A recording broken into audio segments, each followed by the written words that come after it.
famille, j'espère que vous allez bien. Le Maroc a gagné 2-0 contre les Comores. Les Lions de l'Atlas ont bien joué, mais les internautes ont beaucoup réagi. Certains sont contents, d'autres donnent leur avis. Je vous laisse regarder la vidéo. N'oubliez pas de vous abonner pour ne rien rater de nouveau.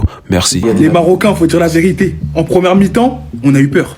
En première mi-temps, on a eu peur. Carrément, ça commence à dire, le couscous, il est vite fait. Tout après le pénalty raté de Rahimi, tout le monde se disait, ah, c'est bizarre. Et la sortie sur blessure de Romain Saïs, d'ailleurs, on lui souhaite un prompt rétablissement.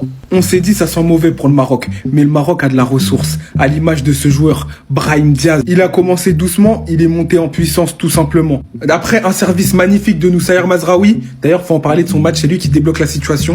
Il est venu d'un plat du pied limpide ouvrir le score. Et là, le Maroc a complètement lâché les chevaux. On a senti une gêne en première mi-temps, on a senti qu'ils sentaient pas très bien, la pression, etc.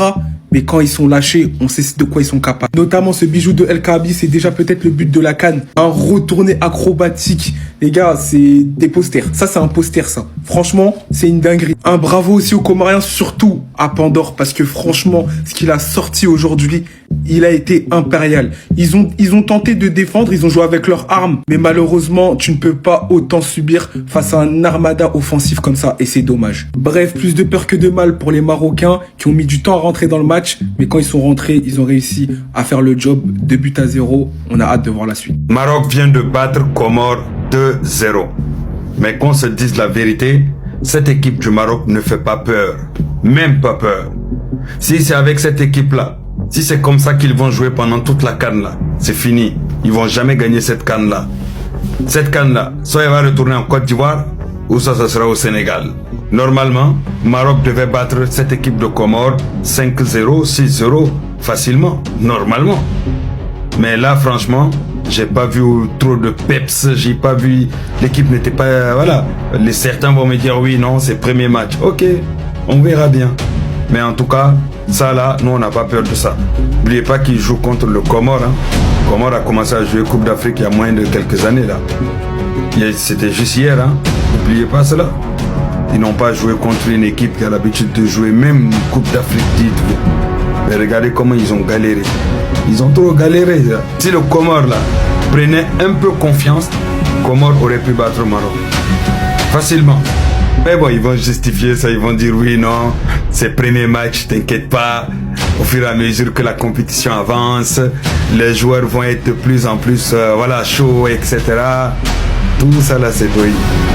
Asseyez-vous et attendez de voir les deux équipes là. Les deux meilleures équipes d'Afrique. Attendez de les voir jouer tout le monde. Vous allez comprendre. De toute façon, Comores, ils viennent juste pour participer. On apprend à les connaître. Hey, en tout cas, les Marocains, votre équipe là ne fait pas peur à qui que ce soit ici. On n'a jamais vu ça.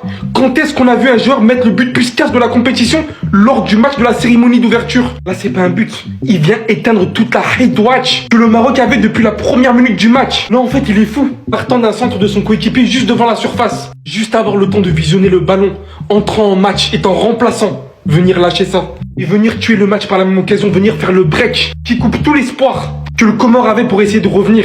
On va pas se mentir, dès le départ, il n'avait rien à faire sur le banc. Très grandement favori, le Maroc qui est le pays hôte vient gagner ce match. Limité techniquement par certains moments, la blessure de Romain Saïs qui n'est pas venu tout arranger. Et fort heureusement, le Maroc avait quelques individualités qui sortaient du lot. Comme Brahim Diaz qui a quand même provoqué ce premier penalty même s'il a été manqué, qui vient par derrière inscrire ce premier but. Sur un excellent travail de Mazraoui d'ailleurs. Le match n'était vraiment pas facile contre un bloc bas, mais le Maroc a réellement su faire la différence. Il y avait beaucoup de stress, il y avait beaucoup de poids sur les épaules. J'en dirais que maintenant, c'est excellent pour la confiance, pour la suite, pour ce qui est à venir. Le Comore, vous avez fait preuve de belle combativité par certains moments, mais honnêtement, c'était dur de faire quelque chose aujourd'hui contre le Maroc. Ça aurait été le cas pour beaucoup d'équipes. Franchement, chapeau. Yannick, immense chapeau. Yannick Pandore a sorti un match extraordinaire face au Maroc. Et oui, extraordinaire, il faut insister sur le mot. Parce que très clairement, et on le savait, que ça allait être très très dur pour les Comores face à cette équipe du Maroc. Et grâce à lui, ils ont pu espérer, ils ont pu avoir de l'espoir dans ce match. Et grâce à lui, ils n'ont pas pris une tannée que pourtant tout le monde prédisait au début de cette rencontre. Il a été énorme, il a fait preuve d'énormément de générosité. Il s'est donné sur tous les ballons, dans ses sorties. Déjà, il arrête ce penalty qu'aurait pu mettre le Maroc vraiment sur de très bons rails très tôt dans le match. En deuxième mi-temps, il te sort arrêt sur arrêt, et notamment ce double arrêt extraordinaire pour moi en deuxième période.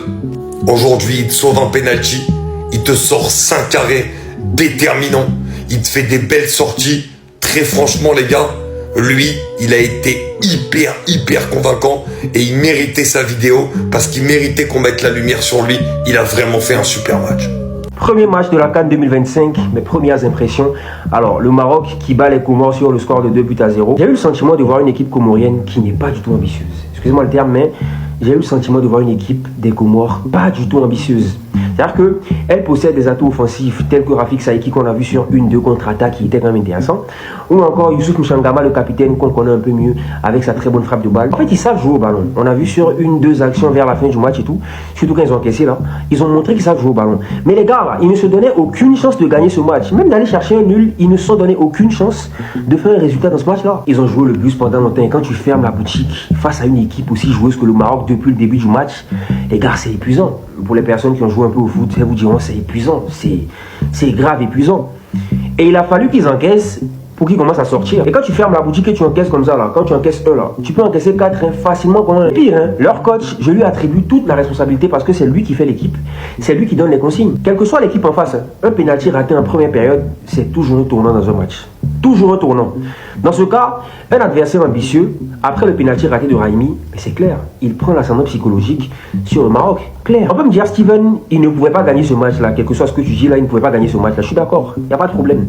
Mais mon problème là, en fait, c'est qu'ils n'ont rien proposé pour exister. C'est ça le truc. Ils n'ont rien proposé pour exister. Maintenant, chapeau à leur gardien Yannick Pandor qui a été bon, qui a limité les dégâts, qui a stoppé un pénalty en plus le premier de la compétition. Ça met en confiance. Et aussi chapeau au Maroc qui a patienté, qui a fait tourner le ballon, qui ne s'est pas du tout précipité, qui a produit un très beau jeu, qui a fini par trouver l'espace. Ibrahim Diaz qui a ouvert le score. Et aussi quel but d'Ayoub El Kabi, quel attaquant ce gars. Félicitations à nos frères du Maroc. Ayoub El Kabi. Aïe, quel beau but. Hein? Est-ce que c'est pas le plus beau but de la compétition même? En tout cas pour l'instant. Est-ce qu'un joueur pourra dépasser Ayoub? Son but qu'il a marqué aujourd'hui, le deuxième but marocain. Félicitations aux Marocains. Mais moi, mes 4 équipes, c'est ça. Le Mali, le Burkina, le Sénégal et la Côte d'Ivoire. L'année passée, c'était pareil. Voilà. La coupe, c'est entre nous. Mais lorsqu'elles vont s'affronter, là, bon, là, il n'y aura pas de vidéo de soutien, hein, que la meilleure équipe gagne, ok? Voilà. En tout cas, félicitations. C'est bien que le Maroc a bien débuté, mais j'ai pas peur. J'ai peur du Congo RD. Congo RD, ils sont très en forme. Surveillez le Congo. En tout cas, c'est l'Afrique qui gagne, on s'amuse. Voilà. Bonne chance à tout le monde. Le Cameroun, Gabon, tout le monde, bonne chance à vous. Ok, on est ensemble. Demain, c'est le Mali. Maliba, Anis Ohoma, Digi Diara. Bon courage, mon frère, ça va aller. Ok, allez, on est ensemble. Famille, j'espère que vous avez aimé la vidéo. N'oubliez pas de vous abonner sur la chaîne pour ne rien rater de nouveau. Merci.